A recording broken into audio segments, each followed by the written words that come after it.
Once upon a time, in the bustling heart of Lagos, there lived a man named Mark, who loved his wife more than life itself.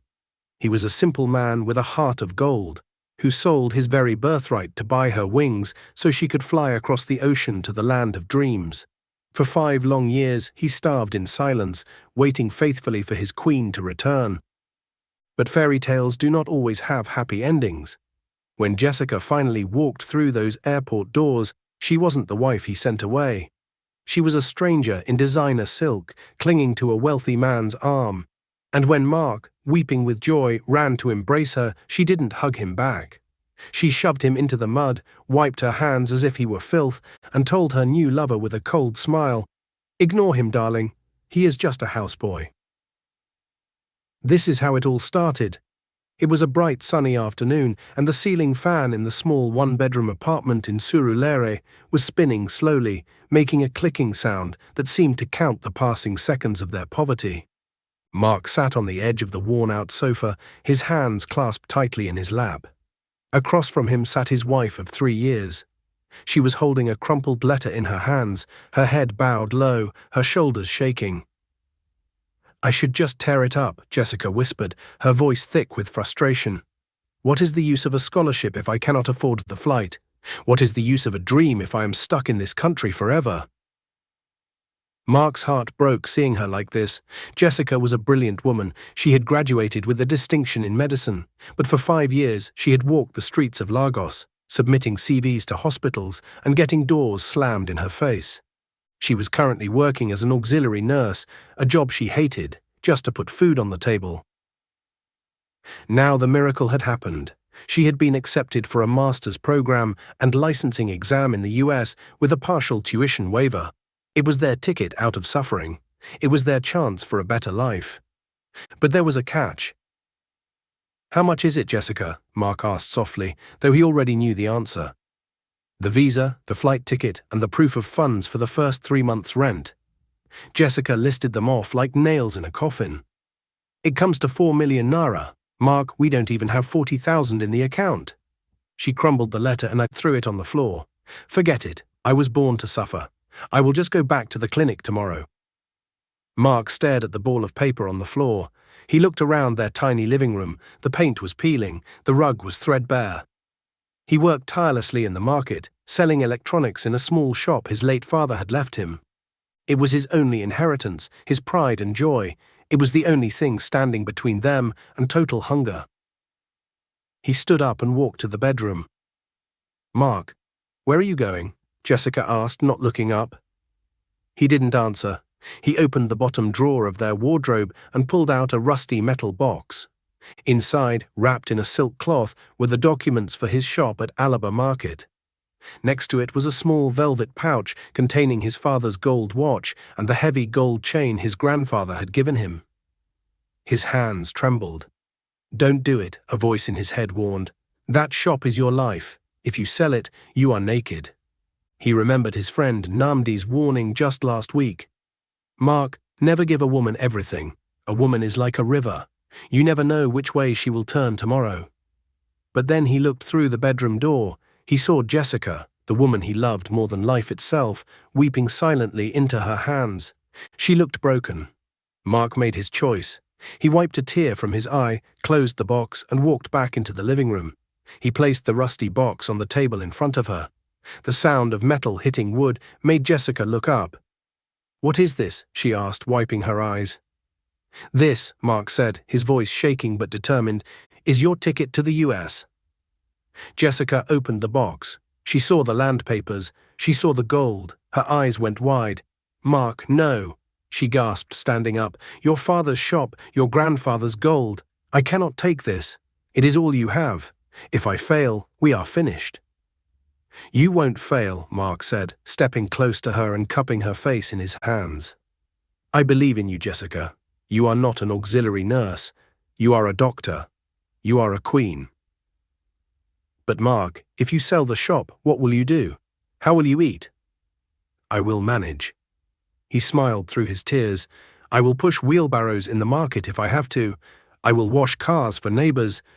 As long as you succeed, Jessica, my suffering is worth it. Go to the US. Make us proud, and when you settle down, you will send for me." Jessica fell to her knees. She wrapped her arms around his waist and buried her face in his stomach, sobbing uncontrollably. "I swear to you, Mark," she cried, her voice muffled by his shirt.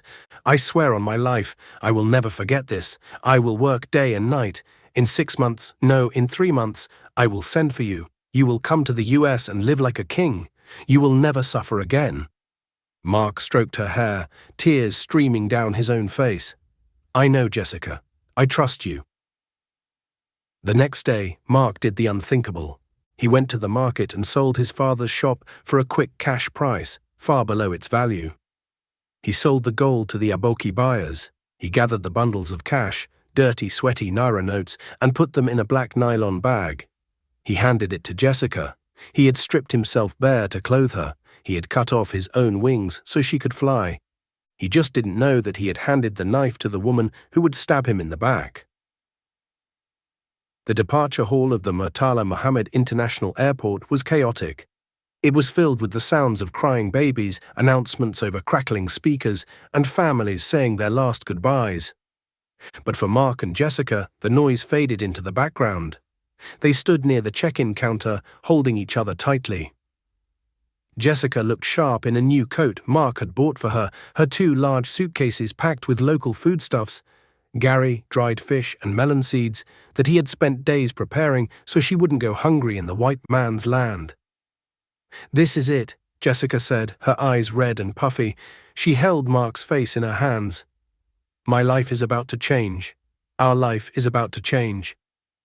"Don't forget me, Jessica," Mark whispered, his voice trembling. "Don't forget where we started." "How can I forget you?" Jessica looked offended by the suggestion. She kissed his forehead passionately. "Mark, look at me. You are the reason I am standing here. You're my backbone. As soon as I get a job, even if it is cleaning floors, I will save every penny. In 6 months, I will file for your spousal visa. You will be walking in the snow with me by Christmas. I will be waiting by the phone." Mark smiled bravely. "Passengers for Delta Airlines flight DL54 to New York JFK. Please proceed to boarding." The announcer's voice boomed. Jessica hugged him one last time, squeezing him so hard he could barely breathe. "I love you, Mark. You are my king." She turned and walked towards the immigration line. She waved until she disappeared behind the glass doors. Mark stood there for a long time, waving at an empty doorway, tears rolling down his cheeks. He felt a sudden cold emptiness in his chest. He had sent his heart across the ocean. The reality of Mark's sacrifice hit him the very next morning. He woke up in the empty bed, reaching out for Jessica but felt only cold sheets. He got up to prepare for work, but then he remembered he had no shop to go to. He had sold the shop. He had sold the goods. He was unemployed. But Mark was a fighter. He wiped his face and tied his trousers tight. "I cannot sit and cry," he told himself. "Jessica needs support until she finds a job." He went to the market, not as a shop owner, but as a laborer. He used the tiny bit of change left over to buy a wheelbarrow. For the next few months, the man who used to sit comfortably in his own store was now standing under the scorching sun at the bus stop, shouting, "Oga, let me help you carry your load, Alabaru." His old friends from the market saw him and whispered, "Is that not Mark?" One would say. "He sold his father's legacy just to send a woman abroad." "He is foolish," another laughed. "Oh, let us see if the woman will remember him. Women are like birds. Once they fly, they don't look down." Mark ignored them. He focused on the phone calls. For the first 3 months, Jessica called every day. "Mark, America is cold," she would complain. "The winter jacket I brought is not thick enough, and books are so expensive." "Don't worry, my love," Mark would say, wiping sweat and dust from his face as he pushed a heavy load. "I made small sales today. I will send you 20,000 naira. Go and buy the jacket." He starved himself. He ate leftover bread for dinner so he could send money to Jessica. He grew thin. His skin, once fresh, became rough from the sun and the dust. He stopped buying clothes. He stopped buying cream. Every kobo went to Western Union. Every prayer went to America. 6 months passed, Christmas came. Mark sat by his phone waiting for the news about the spousal visa. He imagined the snow Jessica had promised. The phone rang. "Hello, Jessica. Merry Christmas," he shouted excitedly. "Mark, listen." Jessica's voice sounded distant and rushed. "I cannot talk long. Credit is expensive." Did you apply for the visa?" he asked, his heart pounding. There was a long silence on the line. "The visa? Yes, about that," Jessica stammered. "Things are tight, Mark. I haven't found a good job yet. America is hard. If I bring you now, we will both suffer. Let me stabilize first. Maybe next year." "Next year?" Mark's voice cracked. "But Jessica, I am suffering here. The landlord is threatening to increase the rent." "Manage, Mark. Just manage," Jessica snapped, her voice suddenly angry. "Do you think I am picking money on the streets here? Stop pressuring me. I am doing this for us." She hung up. Mark stared at the phone. It was the first time she had ever yelled at him. He didn't know it then, but the hardship Jessica was talking about was a lie. At that very moment, Jessica was at a bar in New York, buying drinks for her new friends, wearing a designer coat that Mark's labor money had paid for. The promise was already broken. The betrayal had begun. The first year passed like a slow fever. At the beginning, Jessica's excuses were believable. "I am studying hard," she would say. "I am working double shifts at a hospital to save for our future." Mark believed her. He defended her when his friends asked why he was still pushing wheelbarrows on the street. "She is building our castle," he would tell them proudly. "Rome was not built in a day." But as the second year rolled in, the phone calls changed. They stopped being daily. Then they stopped being weekly. Mark would buy airtime with his meager profit, scratching the card with grease-stained fingernails and dialing her number.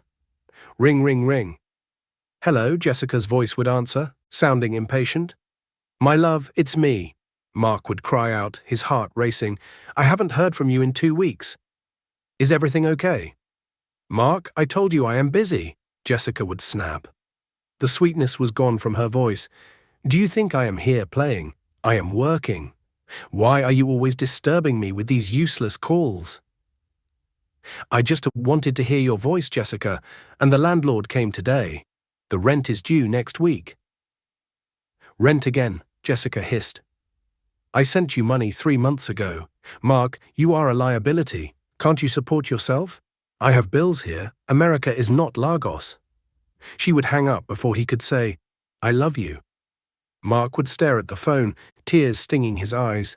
He wouldn't tell her that the money she sent 3 months ago was barely enough for food, let alone rent. He wouldn't tell her that he had been sleeping on a mat because the bed frame had broken and he couldn't afford to fix it. By the 3rd year, the silence grew heavy. Jessica stopped calling altogether. When Mark called her, it would go straight to voicemail. On WhatsApp, he would see the blue tick. She had read his messages, but she never replied. "Jessica, happy birthday, my love." Read 10 a.m. "Jessica, are you sick? Please just tell me you are alive." Read 8:30 p.m. No answer. The stress began to eat Mark alive. He aged 10 years in just 3. His skin, once glowing and dark like polished mahogany, became dull and dry. His hair was now always covered by a faded cap because he couldn't afford a barber. He lost weight. His collarbones stuck out sharply against his cheap, worn-out shirts. The neighborhood, which had once respected him, turned cruel. One afternoon, as Mark was resting by his wheelbarrow, he heard 2 men whispering loudly nearby. "Look at the American's husband," one man laughed, spitting on the ground. "He sold his father's shop for a woman who has forgotten his face." "She has used his head for juju," the other man replied, shaking his head. "She is probably living with a white man now, eating pizza while he is here, eating dust. If I were him, I would have found another wife long ago." Mark kept his head down, packing his tools with trembling hands. He wanted to scream at them. He wanted to tell them that Jessica was a good woman, that she was just busy. But deep down in the darkest part of his heart, he knew they were right.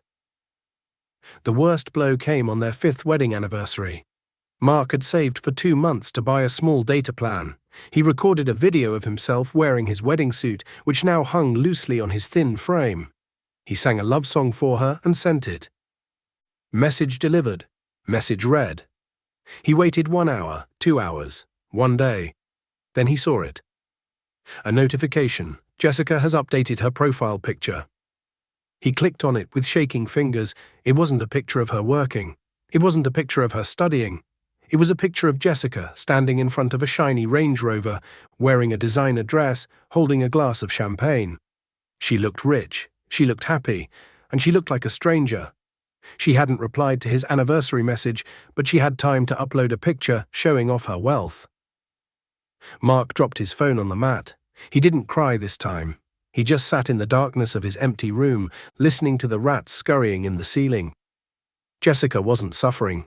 She wasn't struggling. She was living like a queen. And she had left him to rot like a slave. The silence wasn't because she was busy. The silence was because he no longer mattered. News travels faster than light in a Lagos neighborhood, especially bad news. It was a Tuesday evening. Mark was cleaning his wheelbarrow, his face shiny with sweat, when his neighbor Papa Chinedu came running towards him. Papa Chinedu was breathless, clutching his phone like it was a grenade. Mark, oh, he shouted, causing people to turn and look. Papa Chinedu, calm down. What is it? Mark asked, wiping his hands on a rag. You are here pushing a truck, and your wife is in Lagos. The rag dropped from Mark's hand. Jessica is here? How do you know? Look, Papa Chinedu shoved the phone in Mark's face. It was Facebook. A mutual friend had tagged Jessica in a photo. The location was tagged, Lagos Continental Hotel, Victoria Island. The caption read, Touchdown, Lagos. The Queen is back. Welcome home, sis. Mark stared at the picture. It was Jessica. She was standing in the lobby of the expensive hotel, smiling. A wave of dizzying joy washed over him. She is back, he whispered, his hands trembling. She didn't tell me. She wanted to surprise me. That is why she has been silent. She wanted to show up and take me away. Surprise you? Papa Chinedu looked skeptical. Mark, look at her clothes. Look at the hotel. If she wanted to see you, would she not come to the house first? You don't understand her, Mark snapped, defending Jessica as always. She probably just landed and needs to rest. I must go to her. I must welcome my wife. Mark abandoned his wheelbarrow. He didn't care about the profit. He ran to his room. He opened his wardrobe. It was pathetic. Most of his clothes were faded or torn. He found the kaftan he had worn for his father's burial 3 years ago. It was the only decent thing he owned, even though it smelled slightly of mothballs. He bathed quickly, scrubbing his rough skin, trying to wash away 5 years of poverty. He wore his cap with shaking hands. He looked in the cracked mirror. He was thin and his eyes were tired, but his smile was radiant. I am coming, Jessica, he whispered. He took a bike, Okada, to the bus stop, then a Danfo bus to Victoria Island. The journey took 3 hours in traffic. Mark didn't mind. He rehearsed what he would say. He imagined her hugging him, spinning him around and telling him, Pack your bags, my king. He arrived at the Lagos Continental Hotel at 7 p.m. The hotel was magnificent. Luxury cars lined the driveway. Security guards in suits stood by the revolving doors. Mark, in his faded kaftan and worn-out sandals, looked out of place. The security guard frowned as he approached. Oga, who are you looking for? Staff entrance is at the back, the guard said, blocking his path. I am not staff, Mark said, holding his head high. I am here to see my wife, Dr. Jessica. She is a guest here. The guard looked him up and down, trying to suppress a laugh. Your wife. Okay, stand there. Do not block the entrance. Mark stood by a pillar, his heart pounding against his ribs. He waited. 10 minutes later, a sleek black Range Rover pulled up to the entrance. The number plate was custom. The doorman ran to open the back door. First, a pair of expensive high heels stepped out. Then, a woman in a sharp blue dress. Mark gasped. It was Jessica. She looked bigger, healthier, and richer than he had ever seen her. She was glowing. Jessica, Mark screamed, his voice breaking with emotion. He started to run forward. But then Jessica turned back to the car. She extended her hand, smiling. A smile Mark hadn't seen in years. A hand took hers. A man stepped out. He was tall, handsome, and impeccably dressed in a bespoke suit. He wore a gold watch that looked like it cost more than Mark's entire life savings. Jessica wrapped her arm around the man's waist and whispered something in his ear. He laughed, throwing his head back. It was an intimate, possessive laugh. Mark froze mid-step. His feet felt like they were nailed to the concrete. The shout died in his throat. He watched his wife, the woman he had sold his father's legacy for, holding another man as if he was the most precious thing in the world. Then Jessica looked up. Her eyes scanned the entrance. Her gaze landed on Mark for a second. Time stopped. Mark expected her to run to him. He expected her to explain. But Jessica didn't run. Her eyes went wide with shock and then pure, cold disgust. She tightened her grip on the other man's waist and turned her head away, pretending she hadn't seen him. "Let's go inside, darling," Jessica said loudly to the man. She was going to walk right past him. For a terrifying moment, the world seemed to tilt on its axis. The sounds of the bustling Victoria Island traffic faded into a dull roar, and the only thing Mark could hear was the blood rushing in his ears like a waterfall. He watched Jessica's hand resting possessively on the waist of the strange, handsome man. He saw the way she leaned into him. It was an intimacy that belonged to Mark. It was an intimacy he had paid for with his father's legacy and his grandfather's gold. The denial that had protected Mark for 5 years was shattered. Jessica, the scream ripped out of his throat, raw and guttural. It wasn't just a name, it was a plea for his life. He broke into a run. He ignored the security guard who shouted, "Ogre, stop there!" He ignored the curious stares of the wealthy guests stepping out of their cars. He sprinted across the marble entrance, his worn-out sandals slapping loudly against the pavement. Jessica heard the scream. She stiffened. She tried to hurry the man toward the revolving doors, whispering urgently, "Let's go, Stephen, quickly." But Mark was faster. He was fueled by 5 years of hunger and heartbreak. He reached them just as they were about to step onto the red carpet of the lobby. He grabbed Jessica's arm, his rough, calloused fingers clutching the expensive fabric of her dress. "Jessica, it's me," he cried, breathless and shaking. "My wife, you're back. Oh God, you are back." Jessica spun around, ripping her arm away from his grip with such violence that Mark stumbled back. She looked at him as if he were a rat that had just crawled out of a sewer. There was no love in her eyes, no recognition, only panic and a deep, burning repulsion. "Don't touch me," Jessica hissed, her voice low and dangerous. "Security, get this man away from me." Mark froze. He looked at her face, the same face he used to kiss every morning, the same face he had cried over at the airport. "Jessica," he whispered, his voice cracking, "it's Mark. Look at me. It's your husband. I sold the shop. I sent you the money. Did you forget?" The handsome man, Stephen, stopped. He looked from Jessica to the disheveled, crying man in the faded caftan. His expression wasn't angry, it was confused. He had a soft American accent when he spoke. "Jessica," Stephen asked, frowning, "who is this? Why is he calling you his wife?" This was the moment Jessica could have dropped to her knees and begged for forgiveness, the moment she could have told the truth. Instead, Jessica looked at Stephen and her face transformed. She put on a mask of calm, weary amusement. She chuckled, though her eyes were cold as ice. "Darling, I am so sorry you have to see this," Jessica said, stepping between Stephen and Mark, shielding the American man as if Mark were contagious. "This is exactly why I hate coming back to this country sometimes. The level of desperation is too high." She pointed a finger at Mark, a finger that no longer wore the wedding ring he had bought her. "He is nobody, Stephen," Jessica said loudly, making sure the gathering crowd could hear. "He used to be a houseboy for my mother in the village years ago. He cleaned our toilets." Mark felt like he had been punched in the chest. "Houseboy?" he gasped. "Jessica, I am your husband. We married at the registry in Surulere." Jessica talked over him, her voice rising in fake sympathy. He was a good cleaner, but sadly he had some mental issues. He started obsessing over the family. He has been delusional for years, claiming he is married to every woman he sees. She turned to Mark, her eyes pleading with him to shut up, while her words destroyed him. "Man, please go and take your medication. Stop embarrassing yourself. I don't know you like that. You don't know me."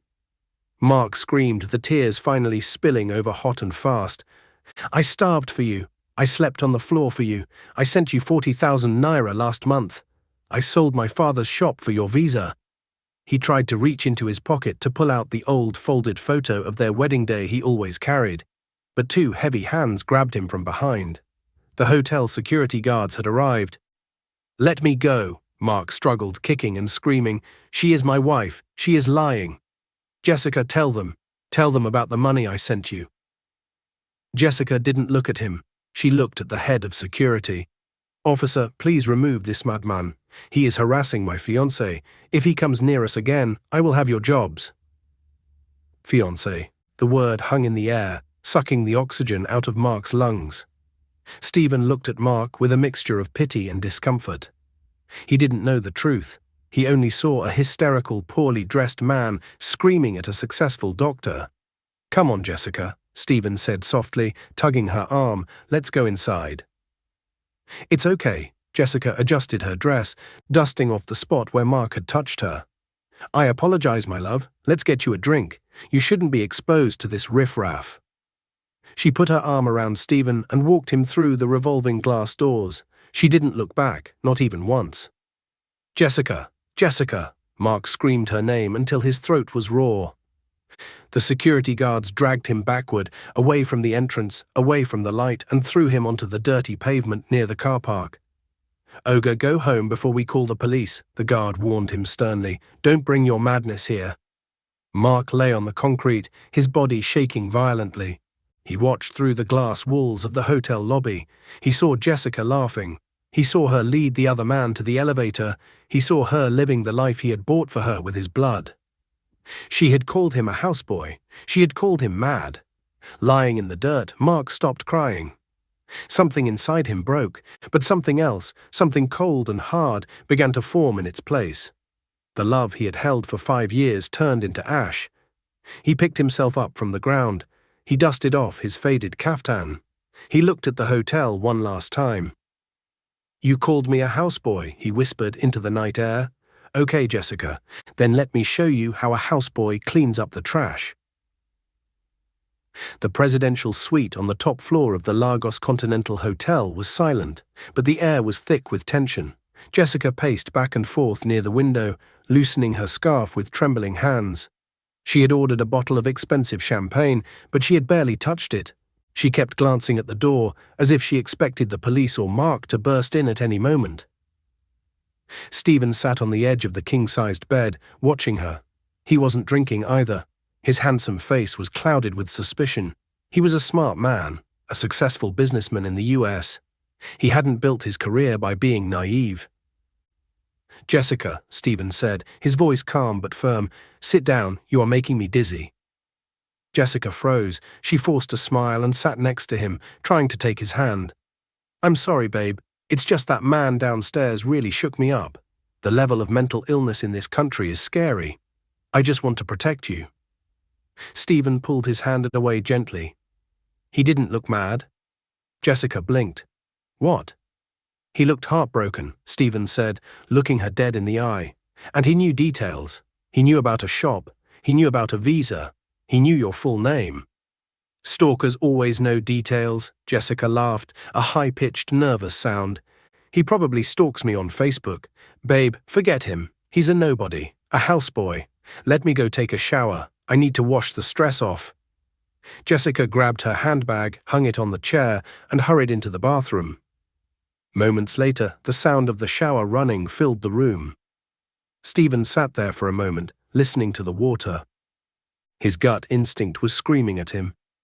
Something is wrong. He stood up and walked over to the chair where Jessica had left her handbag. He didn't mean to snoop, but the fear in that man's eyes downstairs haunted him. He opened the handbag. He found her wallet. He opened it. Inside were her American debit cards, her medical license, and a thick wad of Naira notes. But tucked behind her license, hidden in a small leather slot, was a tiny rectangular object. It was a SIM card, an old scratched MTN SIM card. Stephen frowned. Why would she keep an old Nigerian SIM card if she hasn't been back in 5 years? He looked at the bathroom door. The shower was still running. His heart pounding, Stephen walked over to his briefcase and pulled out his spare work phone. He popped the back open, removed his US SIM, and inserted the old MTN card. He powered the phone on. It took a minute to load. Then the phone began to vibrate. Buzz, buzz, buzz. It didn't stop. It vibrated violently in his hand like a living thing. 50 unread messages, 20 missed calls. Stephen's breath caught in his throat. He tapped the message icon. The inbox was flooded with text from one contact saved as My Mark. Stephen's hands shook as he opened the chat thread. He began to read, scrolling back through months and years of messages. January 12th. Happy birthday, my love. I pushed truck today and sold well. I sent 20K to your account. Buy a warm coat. August 5th. Jessica, why are you not picking? The landlord is threatening me. I am scared. December 25th. Merry Christmas, my wife. I miss you. I am sleeping on the floor, but I am happy because you are succeeding. Yesterday, I saw the picture on Facebook. You're back. I am coming to see you. I love you. Stephen felt sick. She lied, he whispered to the empty room. She lied about everything. He scrolled up further. He found a picture sent 3 years ago. It was a photo of a younger, healthier Mark standing next to Jessica. They were cutting a wedding cake. Jessica was wearing a white dress, looking at Mark with pure adoration. Jessica wasn't an orphan. She wasn't single. She was married to the man she had just thrown into the gutter. And the worst part, the texts proved that Mark had funded her life. The scholarship she told Stephen about was a lie. The savings she claimed to have, it was Mark's sweat. Stephen looked at the bathroom door. The water stopped running. He quickly popped the SIM card out, put it back in her wallet exactly how he found it, and threw his spare phone back into his briefcase. He sat back on the bed, his heart racing, his blood boiling with a rage he had never felt before. Jessica walked out of the bathroom, drying her hair with a towel. She looked relaxed now. She smiled at him. "Ah, much better," Jessica said, walking over to pour 2 glasses of champagne. "Now let's forget about that crazy houseboy and celebrate our arrival, shall we?" She handed a glass to Stephen. Stephen took the glass. He looked at the woman he had planned to marry. He saw a monster. But Stephen was a businessman. He knew you didn't strike until you had a strategy. He forced a smile, a cold, sharp smile. "Yes, Jessica," he said, clinking his glass against hers. "Let's celebrate. To the truth." "To the truth," Jessica echoed, drinking deeply, unaware that her entire world was about to collapse. Stephen took a sip. "I am going to find him," he promised himself. "Tomorrow morning I am going to find Mark." The next morning the sun rose over Lagos, bright and oblivious to the storm brewing in the hotel room. Jessica was in high spirits. She hummed as she adjusted her silk scarf in the mirror. "Babe," Jessica said, kissing Stephen on the cheek, "I have a meeting with the medical board in Ikoyi. Big licensing deal. I should be back by 2 p.m. Why don't you relax by the pool?" Stephen smiled, a tight practice smile. "Of course, darling. Go make us some money." As soon as the door clicked shut behind her, Stephen sprang into action. He didn't go to the pool. He grabbed his wallet, his phone, and the slip of paper where he had secretly written down Mark's phone number from the old SIM card the night before. He dialed the number. Ring, ring. "Hello," a voice answered. It was weak, tired, and sounded broken. "Is this Mark?" Stephen asked, his heart racing. "Yes." "Who is this?" Mark asked defensively. "If you are the landlord, please. I will pay next week." "I am not the landlord," Stephen said softly. "I am the man from the hotel, the one standing next to Jessica." There was a terrified silence on the other end. Then Mark's voice trembled. "Please leave me alone. She called me mad. I won't disturb you people again. I just want to die in peace." "Mark, listen to me," Stephen said urgently. "I know she lied. I saw the messages. I am coming to see you. Just text me your address. Please, I need to know the truth." An hour later, an Uber dropped Stephen off in front of a dilapidated "Face Me, I Face You" building in the slums of Surulere. Stephen stepped out, his expensive shoes sinking slightly into the sandy soil. He looked at the peeling paint, the open gutters, the children running around in torn clothes. It was a different universe from the luxury hotel. He found Mark sitting on a small wooden stool outside his room, cleaning his tools. When Mark saw Stephen, he dropped the wrench. He tried to stand up to run, but his legs were too weak. He looked small, frail, and defeated.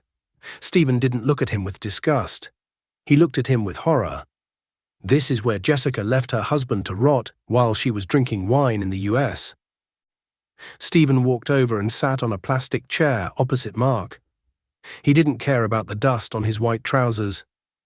"Mark," Stephen started gently, "tell me everything."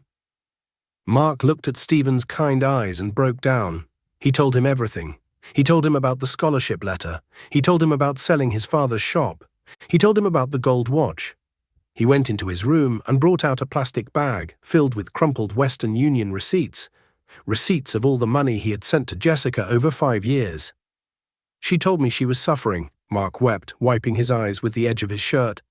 "She said winter was cold. I stopped eating so I could send her money for a coat. I didn't know. I didn't know she was using my money to buy clothes for other men."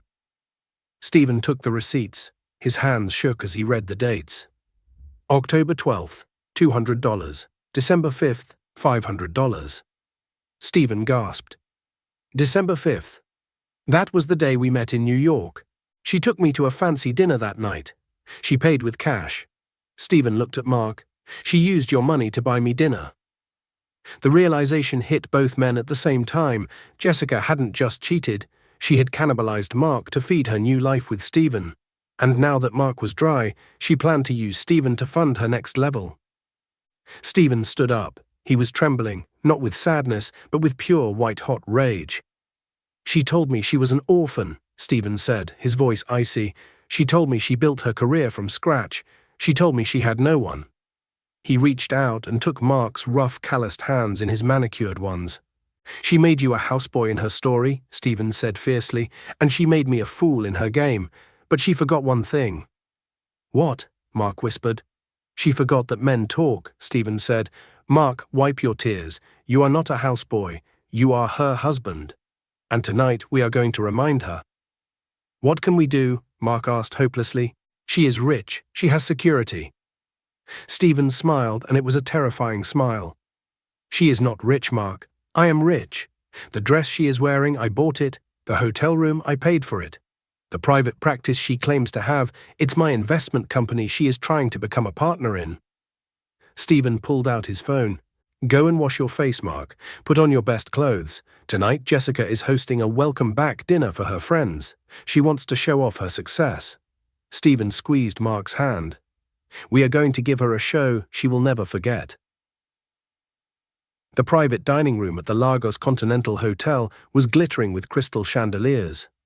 Jessica had spared no expense, using Stephen's credit card, of course, to host a lavish welcome-home dinner for her old university friends and potential medical partners. Jessica stood at the head of the table, raising a glass of champagne. She looked like the picture of success. "To hard work," Jessica announced loudly, beaming at the guests, "and to my handsome fiancé, Stephen, who believed in me when I was building my empire in the US." The guests clapped. Stephen sat next to her, smiling a sharp, dangerous smile. He was wearing a stunning tuxedo, but his eyes were cold steel. "Actually, Jessica," Stephen said, standing up and tapping his glass with a spoon, "I have a big surprise for you tonight." Jessica grinned. "A surprise for me?" "Yes," Stephen said, his voice projecting clearly across the silent room. "You told everyone here that you built your success from scratch. You told us you were an orphan. But I realized we are missing the most important person in your story." Jessica frowned slightly. "Who?" Stephen gestured to the double doors at the back of the room. "Open the doors, please." The heavy doors swung open. A man walked in. He was wearing an elegant blue kaftan, one that Stephen had bought for him that afternoon. His cap was neatly arranged, and his demeanor hid the years of stress. He walked with his head held high. It was Mark. Jessica dropped her champagne glass. Smash! The sound of shattering glass echoed in the silent room. Jessica's face drained of all color. She looked like she had seen a ghost. "Security!" Jessica screamed, her voice cracking. "How did he get in here?" "Get him out. He is the mad houseboy I told you about." "He is not a houseboy, Jessica," Stephen said calmly into the microphone. "And he is not mad." Stephen walked over to Mark and stood beside him, two men from different worlds, united by one woman's betrayal. "Ladies and gentlemen," Stephen announced to the shocked guests, "allow me to introduce Mark, Jessica's legally married husband of 5 years." The room erupted in gasps. Jessica's friends whispered furiously. "Lies!" Jessica shouted, sweating profusely. "Stephen, he has brainwashed you. He is a wizard." "A wizard?" Stephen asked, pulling a stack of papers from his pocket. "Is it witchcraft that made him sell his father's shop to pay for your US visa? Is it witchcraft that made him starve for 5 years to send you money?"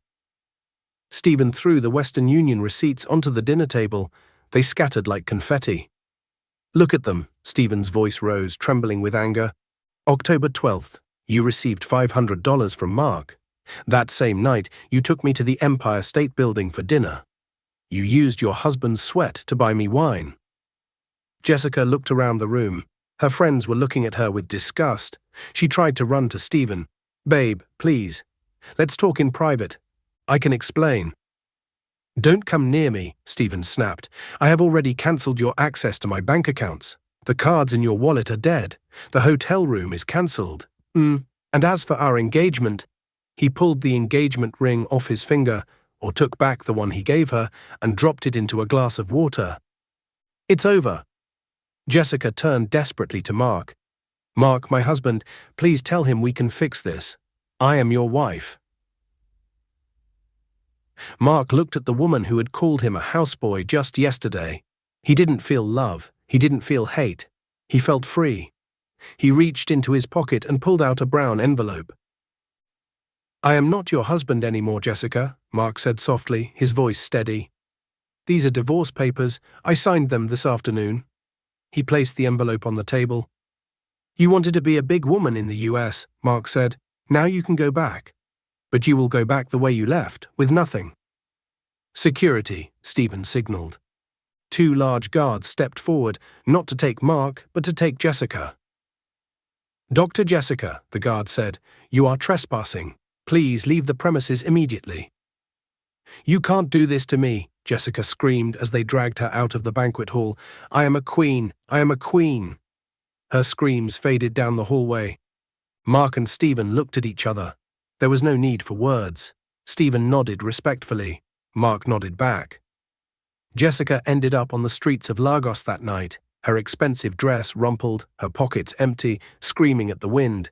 She had chased 2 birds and lost both. Mark used the divorce settlement, which Stephen helped him force out of Jessica's hidden Nigerian account, to buy back his father's shop. He never remarried. He became the most successful electronics dealer in Surulere. And every time he saw a plane fly overhead, he didn't cry. He smiled because he knew he was finally flying too. And that is the story of how a greedy wife tried to play 2 men, only to find out that men are smarter than she thought. 2 years had passed since Mark threw Jessica out of the Lagos Continental Hotel. In those 2 years, Mark had rebuilt his life from the ashes. He was no longer the man crying in a small room in Surulere. He was now Chairman Mark, the owner of the biggest electronics plaza in Alaba Market. On this particular Tuesday evening, Mark stood on the balcony of his plaza, looking down at the chaotic market below. He wore a crisp white senator wear and expensive coral beads. His skin was glowing, fed by peace of mind and good food. He took a deep breath. He finally felt safe. But safety is often just an illusion. "Oga, the car is ready," his driver Musa called out respectfully. "I am coming, Musa." Mark smiled. He turned to grab his briefcase from his office desk. His phone buzzed on the glass table. Mark frowned. It was an unknown number. He usually ignored these, but something made him pick it up. He unlocked the screen. New message. "You look handsome in white, houseboy. But white gets dirty very fast. Enjoy your castle while it lasts." The phone slipped from Mark's hand and clattered onto the desk. His heart hammered against his ribs. Houseboy. Only one person called him that. Only one person used that word to cut his soul. Jessica. But Jessica was a beggar. For the last year, people had sent him videos of her sleeping under the Ikea bridge, looking like a skeleton, begging for 50 naira. She was broken. She had no phone. She had no power. So who sent this? Mark grabbed his bag and rushed downstairs, his hands trembling. "Musa, let's go. Quickly," he ordered. They walked to the VIP parking lot where his Lexus SUV was parked. Musa pressed the unlock button on the key. Chirp, chirp. But as Mark reached for the door handle, he screamed, "Jesus!" Lying on the hood of his pristine white car was a dead pigeon. Its neck had been twisted violently. Tied to its leg was a piece of dirty fabric, a piece of the same blue Ankara fabric Mark used to sell when he was poor. Musa ran forward. "Oga, who did this?" "Sorcery." Mark backed away, his chest heaving. He looked around the dark parking lot. The shadows seemed to be moving. He felt eyes on him, cold, hateful eyes. "Get it off, Musa. Get it off," he cried. As Musa knocked the dead bird away with a stick, Mark's phone buzzed again. New message. "Did you like the gift? I have prepared a special room for you. It is dark and cold, just like the one you left me in." Mark jumped into the car and locked the doors. "Drive, Musa. Drive." As the car sped away, Mark dialed Stephen's number. "Stephen," Mark whispered, his voice shaking, "she is back." "Who?" Stephen asked from the US. "Jessica, she sent me a message. She put a dead bird on my car." "Mark, calm down," Stephen said logically. "Jessica is a beggar. She has been sick. Last I heard, she could barely walk." "That is the problem, Stephen," Mark cried, looking out the window at the passing streetlights. "I drove past the Ikea bridge yesterday. She wasn't there. I asked the other beggars. They said Jessica vanished 3 weeks ago. No one has seen her." "Vanished?" Stephen's voice went quiet. "The streets are too quiet, Stephen," Mark whispered, clutching his chest. "The snake is not dead. It was just shedding its skin. And now it is hunting." Mark didn't know how right he was. High above the street, standing on the rooftop of a building overlooking Mark's route, a figure in a black hoodie lowered a pair of binoculars. The woman picked up a burner phone and typed a message to an unknown contact. "Phase 1 complete. He's terrified. Prepare the body." The woman lowered her hood. It was Jessica. But she wasn't the sick beggar everyone thought she was. Her eyes were clear, focused, and burning with a madness that would soon set Mark's world on fire. Monday morning arrived with a deceptively calm breeze. The sky over Lagos was a bruised purple, slowly turning orange as the sun tried to break through the Harmattan haze. Inside his mansion in Lekki, Mark was kneeling on the marble floor of his bedroom, his Bible open. He hadn't slept well. The image of the dead bird and the text message, "A houseboy is always a houseboy," had haunted his dreams. "Lord, protect me from the arrows that fly by day and the pestilence that walks in darkness," he prayed, his voice trembling. He stood up and wiped his face. He needed to be strong. She was a fool. He couldn't let an anonymous text message stop him from running his business. He walked to the window to open the curtains. Bang, bang, bang. The sound was like a gunshot. It came from the main gate of his compound. Then came the screaming. It wasn't the normal noise of street hawkers. It was the high-pitched, blood-curdling wail of someone who had seen a ghost. "Oga, Oga, oh, come out, trouble has landed." It was Musa, his gateman. His voice was thick with pure terror. Mark's heart stopped. He ran down the grand staircase barefoot, clutching his kaftan tight against his chest. He burst out of the front door. "Musa, what is it?" Musa was standing by the pedestrian gate, which was swung wide open. He was backing away from something on the ground, his hands on his head. "Abomination," Musa screamed. "Oga, look what has happened." Mark ran across the compound. The morning air hit his face cold and sharp. As he reached the gate, he stopped. The world seemed to spin violently. Lying on the dirty, interlocked stones, right in front of his driveway, was a body. It was a woman. She was wearing tattered, filthy clothes that smelled of urine and old sweat. Her limbs were twisted at unnatural angles, stiff and rigid. Her skin was a sickly pale grey color. Her eyes were wide open, rolled back so only the whites showed, staring blindly at the sky. Thick white foam was bubbling out of her mouth, dripping onto her chin. Mark covered his mouth to stop a scream. He knew that face. Even in death he knew her. "Jessica," he whispered. It was his wife, the woman he had loved, the woman he had hated, and now the woman lying dead at his feet. "She is dead. She is dead." "Oh," a voice shouted from the street. Mark looked up. A crowd was already gathering. In Lagos, a crowd appears in seconds. Okada riders, passers-by, and neighbors were stopping, their phones already out recording. "What happened?" Mark stammered, stepping closer to the body.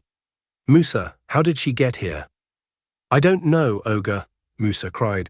"I came to open the gate for the garbage truck, and I saw her. She was clutching her stomach." "Look," a man in the crowd pointed. He was a neighbor who had always been jealous of Mark's success. "Look at what is beside her." Mark looked down. Next to Jessica's stiff hand was a bright red food cooler. The lid was thrown open. Inside was a plate of jollof rice and chicken, half eaten. But it wasn't just any cooler. It was his cooler. It had the sticker of his company, Mark's Electronics, on the side. And tucked under Jessica's cold fingers was a piece of paper. The wind blew it slightly, but the writing was visible. "Thank you for the food, Mark. I knew you would forgive me." Mark felt the blood drain from his face. "I didn't," he gasped, backing away. "I didn't give her food.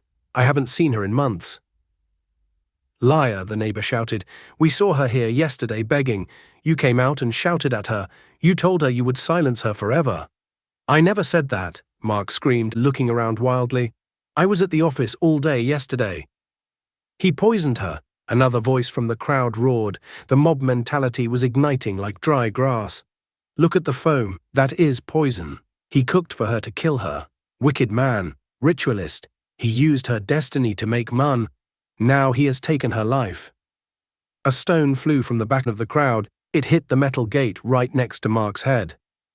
"Kill him," someone shouted. "Jungle justice. Burn the wizard." Musa grabbed Mark's arm. "Oga, run inside. Lock the door. They will kill you." "But I am innocent," Mark sobbed, looking at Jessica's corpse.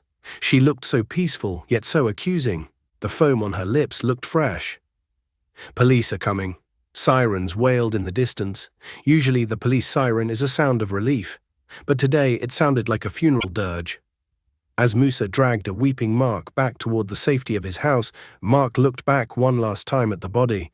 For a split second, just a microsecond, he thought he saw Jessica's finger twitch. He blinked. The finger was still.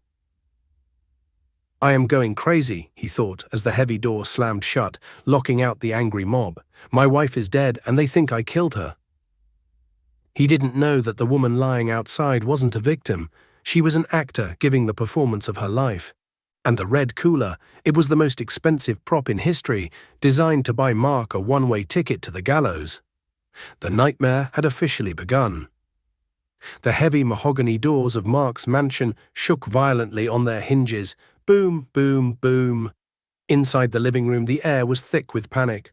Mark crouched behind his imported Italian sofa, his hands clamped over his ears. Beside him, his houseboy Sunday was sobbing into his shirt. Even Musa, who had locked the doors, stood by the window with a cut on his forehead, watching the chaos outside with terrified eyes. "They are climbing the fence, Oga," Musa shouted. "The crowd is too much. They want to burn the house." "Where are the police?" Mark cried, tears streaming down his face. "I heard sirens. Why aren't they stopping them?" "The police are here," Musa said grimly, "but they are not stopping the crowd. They are breaking the gate." Before Mark could process his words, a deafening crash echoed through the house. The front door didn't just open, it splintered. A heavy battering ram smashed the lock and the double doors flew open. Mark screamed. 6 police officers in tactical black gear stormed into his living room, their boots muddying the pristine white rug. They held their AK-47s ready, pointing them not at the mob outside, but at Mark. Behind them walked a man who seemed to suck the light out of the room. He was tall, with a potbelly straining against his uniform and deep, dark tribal marks etched into his cheeks. He wore dark sunglasses, even though they were indoors. This was Inspector Gowan, the divisional police officer, DPO, And he didn't look like a man who had come to ask questions. He looked like an executioner. "Secure the perimeter," Gowan barked. His voice was like gravel grinding on concrete. 2 officers grabbed Musa and shoved him face down onto the floor. "Please," Mark stood up, his hands raised in surrender. "I am the owner of this house. I called you. There is a dead woman outside. I don't know who—" Slap. Inspector Gowan didn't let him finish. He backhanded him. It wasn't a hard slap, but it was disrespectful enough to shock him into silence. "You called us?" Gowan laughed, stepping over the expensive furniture to tower over him. "You kill a woman in broad daylight, leave her body at your gate like trash, and then you call us to come and clean up your mess. Do you think the Nigeria police force is your cleaning service?" Mark held his cheek, his eyes wide with horror. "I didn't kill her. That is my ex-wife. She has been missing. I woke up and found her there." "Save the Nollywood acting for the judge," Gowan sneered. He took off his sunglasses, revealing yellow, bloodshot eyes. "We received an anonymous tip this morning. A tip that told us exactly how you did it." He turned to his men. "Search the house. Tear it apart." "Search," Mark gasped. "But I haven't done anything. You need a warrant." "I am the warrant," Gowan shouted, spitting slightly. "Boys, check the kitchen for the rest of the poison. Check the trash cans. And you?" He pointed a thick finger at a junior officer. "Follow me to the bedroom." "Why my bedroom?" Mark asked, panic rising in his throat. "What are you looking for?" Gowan didn't answer. He grabbed Mark by the arm, digging his fingers into his flesh, and dragged him toward the stairs. He hauled him up the staircase like a sack of rice. They burst into his master bedroom. It was a sanctuary of peace, cream-colored walls, a massive bed, soft lighting. Gowan looked around with a sneer of disgust at the luxury. "Rich men," he muttered. "You think money can buy you the power to kill?" He walked straight to the bedside table. He opened the drawers. Nothing but Bible and reading glasses. He opened the wardrobe, throwing his expensive caftans onto the floor. Nothing. Mark stood by the door, hugging himself, shaking. "See, there is nothing here. I am innocent." Gowan stopped. He turned slowly to look at the bed. A strange, twisted smile played on his lips. It was the smile of a man who already knew the end of the movie. "We check everywhere," Gowan said softly. He walked over to the massive king-sized bed. He grabbed the corner of the heavy orthopedic mattress. With a grunt of effort, he lifted it up. Mark's breath hitched. Lying there, hidden between the mattress and the box spring, was a small translucent plastic bottle with a red cap. The label featured a picture of a cockroach and the bold word, "Sniper." It was a deadly pesticide banned for domestic use, but widely known as a poison. The bottle was half empty.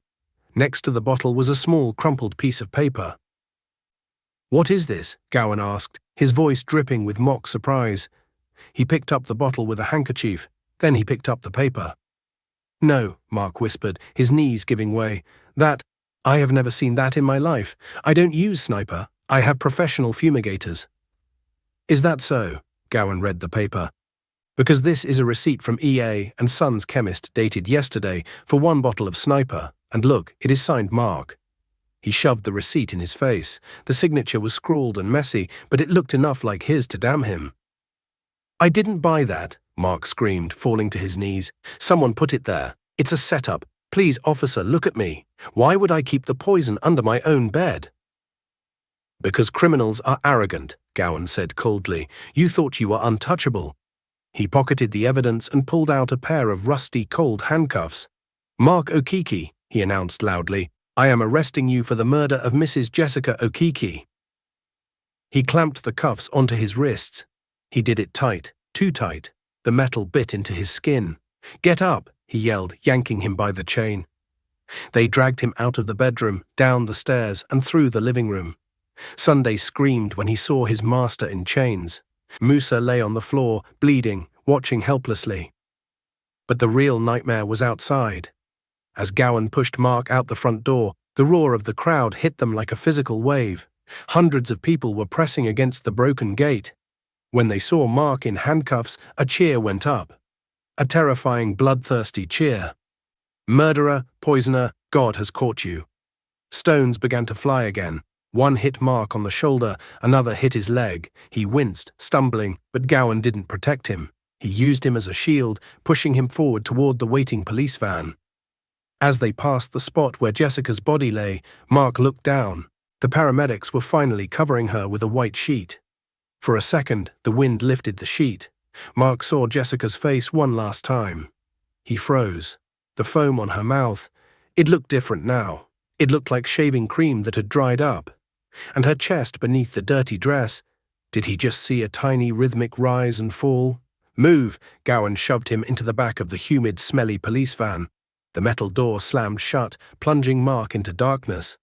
Outside, the siren wailed to life as the van lurched forward, driving him away from his mansion, his business, and his freedom. Mark curled into a ball on the metal floor. He realized then that this wasn't just a murder frame-up. The receipt, the bottle under the mattress, the specific timing. This was a heist. Jessica wasn't just trying to send him to prison, she was trying to erase his existence so she could step into his shoes. And as the van sped towards the dreaded Kirikiri maximum security prison, Mark knew one terrifying truth. The only person who could prove he didn't kill his wife was the wife he had supposedly killed. The holding cell at Panti police station was a small concrete box that smelled of old urine, sweat, and despair. Mark sat in the corner, his knees pulled to his chest. His white kaftan was now stained brown with mud and torn at the shoulder where the mob had grabbed him. His expensive coral beads were gone, ripped off his neck by a greedy officer during processing. He was shivering, not from cold, but from shock. Every time he closed his eyes, he saw Jessica's grey, lifeless face. He saw the foam. He saw the accusing finger of the neighbor. How? He asked himself for the 1,000th time. I didn't buy that poison. I didn't cook that food. Who hates me enough to kill my wife just to frame me? He wept silently into his hands. Jessica, I am sorry I couldn't save you, he whispered, still believing the lie. I am sorry you died like a dog. 20 miles away, in a secluded high-end suite at a boutique hotel in Adjar, the air conditioning was humming softly. The room was dark, illuminated only by the flickering blue light of a massive flat-screen TV. On the table, there was no poison. There was a bottle of Hennessy XO, a bucket of ice, and a large plate of peppered snail and grilled catfish. A woman sat in the plush leather armchair, wearing a fluffy white hotel bathrobe. Her feet were propped up on the ottoman. She took a sip of the brandy, savoring the burn, and leaned forward to turn up the volume on the TV. Breaking news. Business tycoon Mark Okiki has been remanded in custody for the alleged poisoning of his ex-wife. Crowds gathered outside the station, chanting for justice. The screen showed footage of Mark being shoved into the police van, looking broken, terrified, and defeated. The woman in the bathrobe threw her head back and laughed. It wasn't a nice laugh, it was a dry, raspy cackle that sounded like dry leaves being crushed. "Look at him," the woman said to the empty room. The chairman of Alaba Market reduced to a common criminal. She picked up a piece of peppered snail and chewed it slowly. The woman was Jessica Okiki. She was not dead, she was not stiff, she was very much alive, and she was hungry. Her phone rang on the table. The caller ID read, DPO Gowan. Jessica picked it up, wiping grease from her lip. "Officer, is it done?" "He is in the cell," Gowan's deep voice crackled over the line. "We have denied him bail. The evidence is solid. The media is eating it up. Everyone believes he killed you." "Good," Jessica grinned, swirling her drink. "And the death certificate?" "Dr. Banjo has signed it," Gowan confirmed. "Official cause of death, organ failure due to pesticide ingestion. Your body has been moved to the private mortuary as agreed. No autopsy will be performed because the family, meaning me acting on state orders, has declined it for religious reasons." "Perfect," Jessica sighed, relaxing into the chair. "You are a genius, Gowan. And the foam?"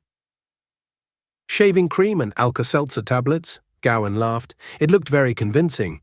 But Jessica, you took a big risk with that heart rate drug. Dr. Banjo said your pulse was almost 0. You could have actually died." "I had to commit to the role," Jessica said darkly. "Mark is smart. If I had just played dead, he would have checked my pulse. I needed to be cold. I needed to be a corpse." She looked at her hand, the same hand Mark had cried over just hours ago. It was worth it, Jessica continued. For 3 years, I slept under a bridge while he drove air-conditioned cars. He threw me away like trash. He thought he could divorce me and leave me with nothing. He forgot one thing. What is that? He never finalized the divorce in the customary court, Jessica sneered. Legally, under traditional law, I am still his wife, and since he has no children, as his widow, I inherit everything. You are a wicked woman, Jessica, Gowan chuckled. I like it. Just stay inside. If anyone sees you, we are all finished. To the world, you are dead. Don't worry, Jessica said, looking at the luxury suite. The dead woman lacks nothing. I have food, I have wine, and I have a front-row seat to my husband's funeral. She hung up the phone. Jessica stood up and walked to the mirror. She looked at her reflection. She didn't see a monster. She saw a woman who had taken back what was stolen from her. Enjoy the cell, Mark, she toasted her reflection. You called me a houseboy. Now you will serve a life sentence. But Jessica had made one calculation error. She assumed Mark was alone. She assumed that because she had cut off his freedom, she had cut off his power. She didn't know that in the US, Stephen was looking at flight tickets to Lagos. And she didn't know that the loyal Dr. Banjo had a gambling debt that made him very, very easy to flip. The dead woman was comfortable, but she was about to realize that ghosts are very easy to catch. Time does not move in Kirikiri maximum security prison. For Mark, the last 3 months had been a descent into a hell he didn't know existed. He was no longer Chairman Mark. He was inmate 409. He shared a cell meant for 6 people with 40 other men. The air was thick with the smell of unwashed bodies, mold, and the open bucket in the corner that served as their toilet. Mark sat in his usual spot, a small patch of cold concrete near the barred window. He was unrecognizable. His head had been shaved by the prison guards for hygiene. His skin was covered in rashes. His collarbones poked sharply through the oversized green prison uniform. Chairman Sue, a rough voice shouted. Mark flinched. It was Iron Baba, the cell boss, a large man in for armed robbery who enjoyed making Mark's life miserable. Come and fan me, Iron Baba commanded, kicking Mark's leg. It is hot today. Please, Mark whispered, his voice hoarse. I am not feeling well. My chest. Did I ask how you are feeling? Iron Baba laughed, looking around at the other prisoners. You had strength to poison your wife, but you don't have strength to fan me. Useless man. He slapped Mark hard on the back of the head. The other prisoners laughed. In prison, kindness is a weakness, and Mark was the weakest of them all. Mark picked up the piece of cardboard and began to fan the man, tears rolling down his cheeks. He had stopped praying. God felt very far away from Kirikiri. He had accepted his fate. Tomorrow was the final hearing. The prosecutor had promised the media he would secure the death penalty by hanging. Maybe it is better, Mark thought numbly. If I die, I will see Jessica. I can ask her why she hated me so much. Inmate 409, visitor. The metal door clanged open. A male warder stood there, tapping his baton. Mark looked up. Visitor, my lawyer? Just come out, the warder barked. Mark shuffled down the long, echoing hallway, his chains rattling. He kept his head down. He didn't want to see the pity in anyone's eyes. He was led into the visiting room. It was divided by a thick glass wall with small holes for sound. Mark sat down on the metal stool. He looked up slowly. It wasn't his lawyer. Sitting on the other side of the glass was a man in a sharp black business suit. He wore dark sunglasses and a cap to hide his identity. He looked like a diamond in a pile of coal. The man took off his sunglasses. Stephen? Mark gasped. It was him. The man Jessica had married to scam Mark years ago, the man who had become his unlikely business partner and friend. Stephen looked at Mark.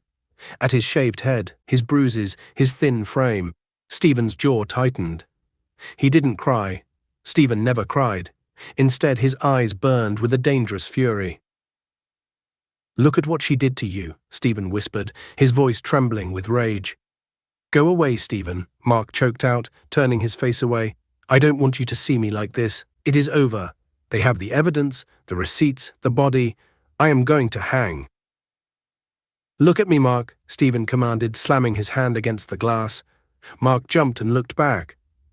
"You are not going to hang," Stephen said, leaning close to the glass, "because you cannot kill a woman who is already dead." Mark frowned, confused.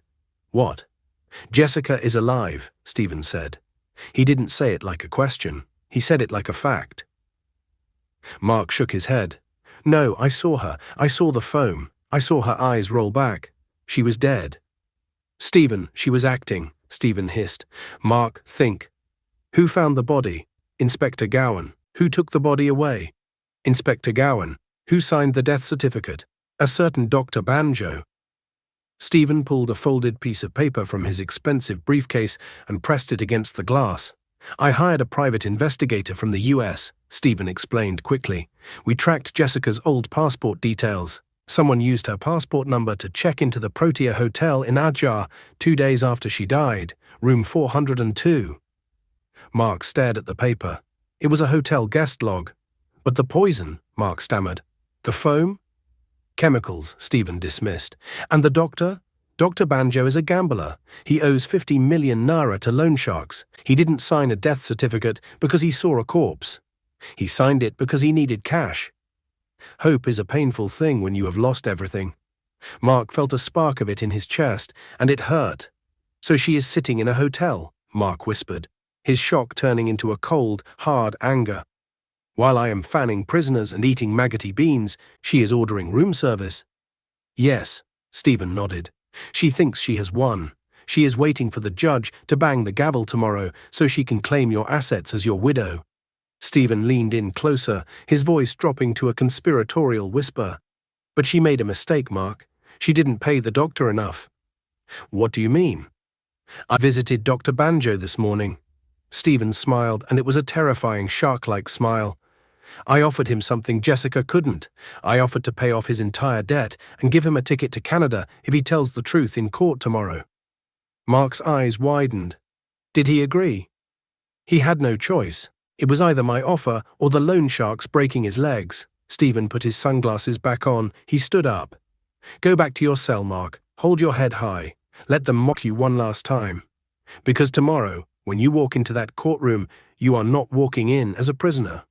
Stephen placed his hand on the glass, aligning it with Mark's hand. "You are walking in as the man who is going to raise the dead." "Time up," the warder shouted.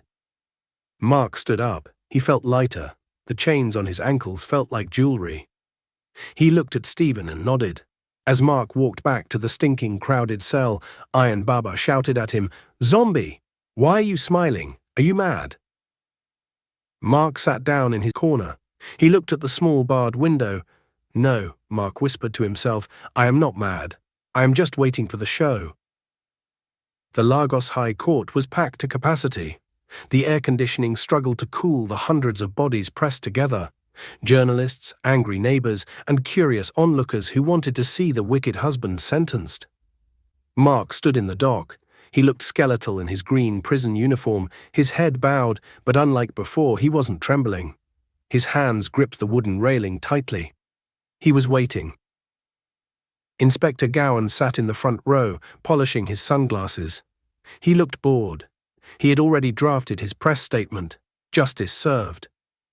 "My lord," the prosecutor boomed, pointing a dramatic finger at Mark. "This man is a cold-blooded killer.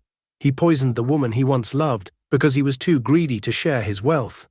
The state demands the maximum penalty, death by hanging." The crowd murmured in agreement. "Yes, hang him." The judge, a stern man with thick glasses, looked at Mark. "Does the defense have any final words?" Mark's lawyer, Barrister Femi, a sharp man Stephen had flown in from Abuja, stood up. He adjusted his gown calmly. "My lord," Barrister Femi said, his voice cutting through the noise, "we do not have final words, but we do have a final witness."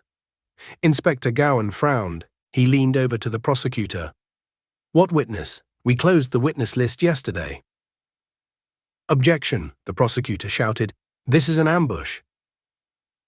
"This is a matter of life and death," the judge ruled, looking intrigued.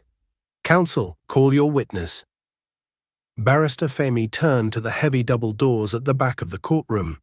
"The defense calls Dr. Julius Banjo." The silence in the room was instant. Inspector Gowan dropped his sunglasses. Clatter. He spun around in his seat, his eyes wide with panic. Dr. Banjo was supposed to be in Benin Republic, enjoying his bribe money. The doors opened. Dr. Banjo walked in. He looked terrified. He was sweating profusely. Flanking him were not court bailiffs, but 2 armed mobile policemen, and Stephen.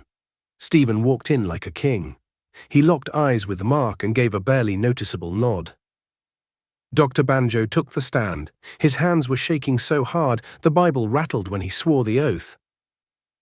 Dr. Banjo, Barrister Femi began, you signed the death certificate of Mrs. Jessica Okiki. Is that correct? Yes. Yes, sir, Banjo stammered.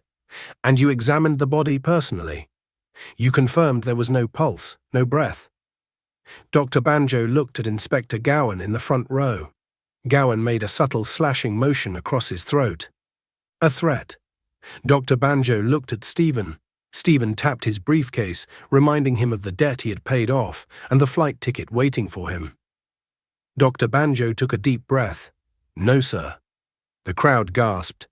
I did not examine a dead body, Dr. Banjo said, his voice gaining strength, because the body was not dead.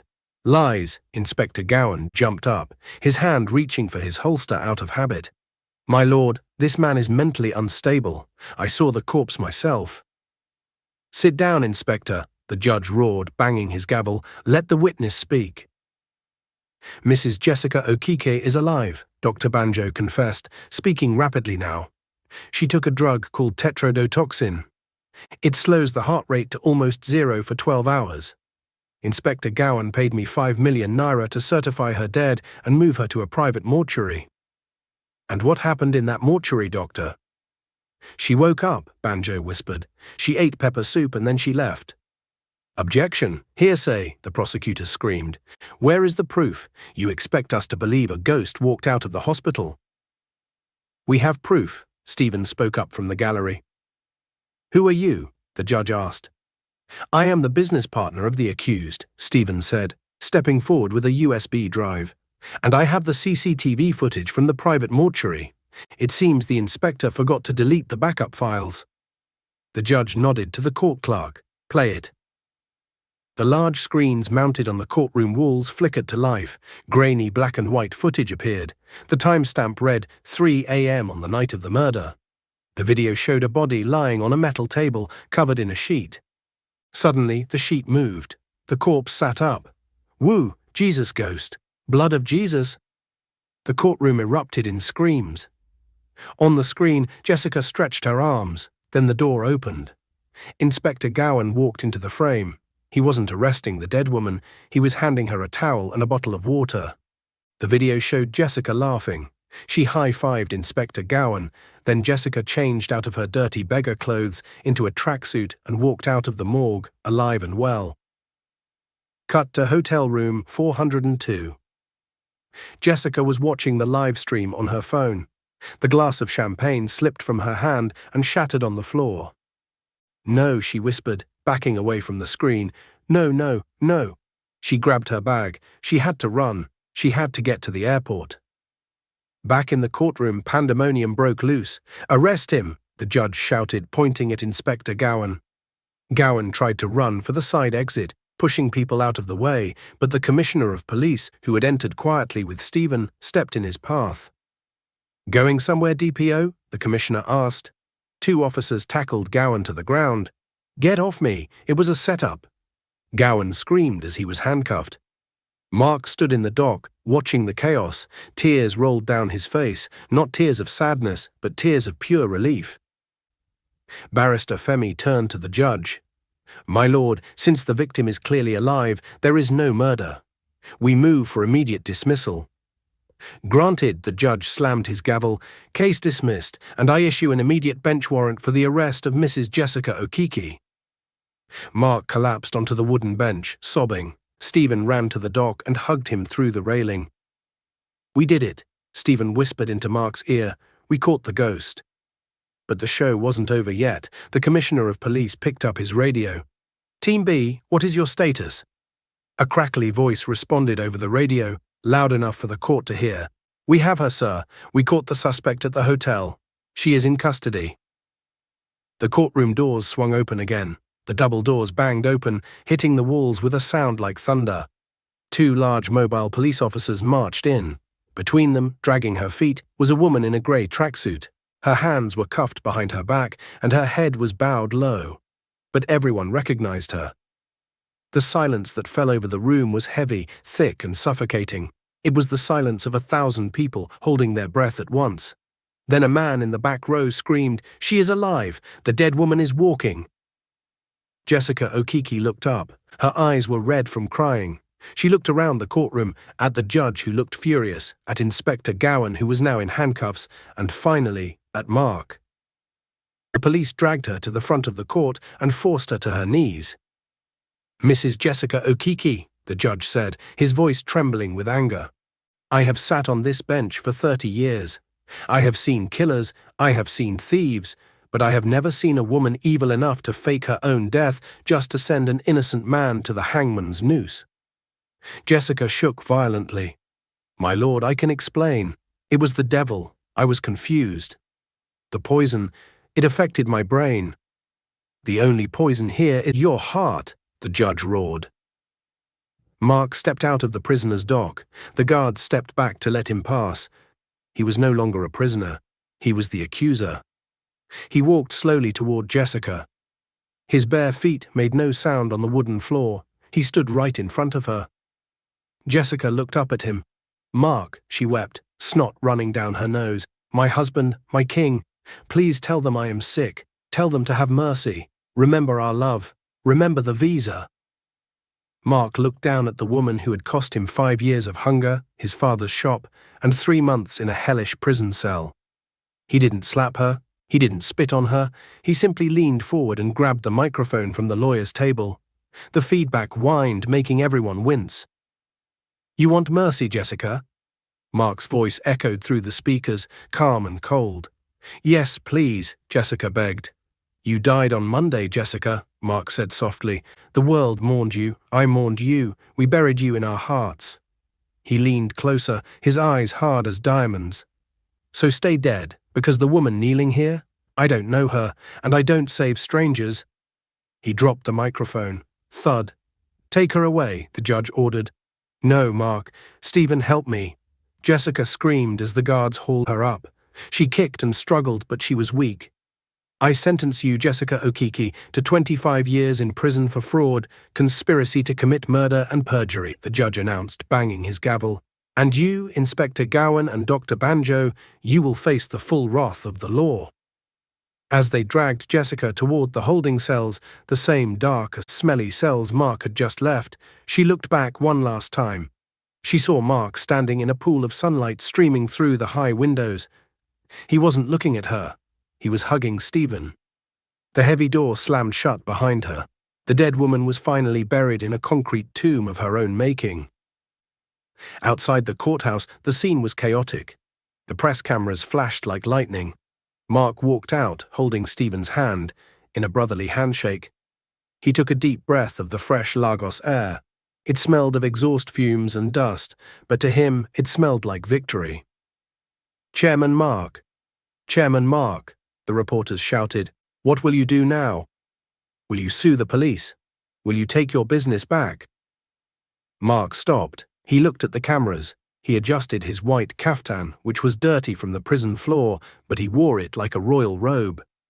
"I am going to eat," Mark smiled, his first real smile in months. "I am going to eat a very large plate of jollof rice.